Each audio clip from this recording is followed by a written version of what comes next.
We see tons of new products here every week, which means that we see all kinds of packaging and label design.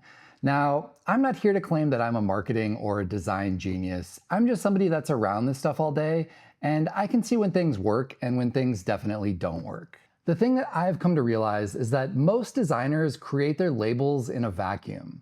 They're sitting at home on their laptop, mocking up a perfect, beautiful, artistic design, and when they present it to the client in a deck, it looks incredible. But what they're not taking into account is that their bottle or their can doesn't exist in a vacuum.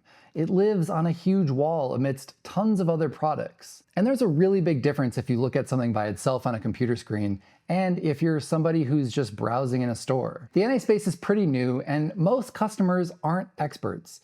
They need a little bit of education and guidance when they're shopping. And not enough people take that into account when they're designing their product. If you're trying too hard to be conceptual or cutesy, then you're probably going to lose out on sales. We see this all the time.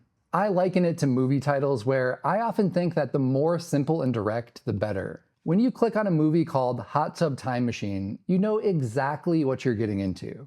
It's a silly comedy about a hot tub that's a time machine. I think a recent example of a needlessly vague movie title is Mountainhead. Now, I haven't seen it, so maybe that title makes sense if you watch it, but it doesn't give you any information what it's about. It's an example of a screenwriter taking for granted that people will just want to watch your movie no matter what it's called. A product's design shouldn't be needlessly confusing.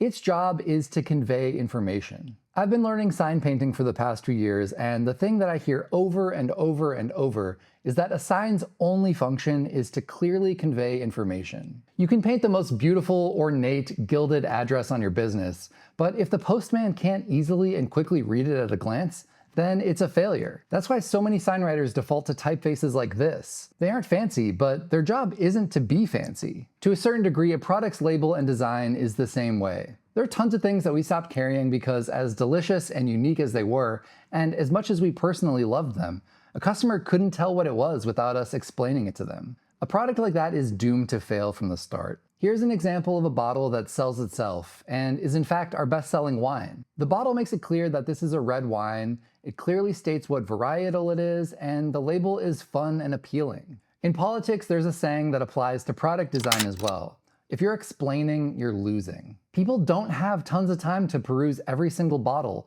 poring over the fine print on your label. You have 1 or 2 seconds, literally, to grab their attention. Tell them what the product is and convince them to buy it. If your product does not do that, then it's failing. I don't care how pretty something is. If it's confusing, then the unfortunate reality is that we're probably not going to carry it.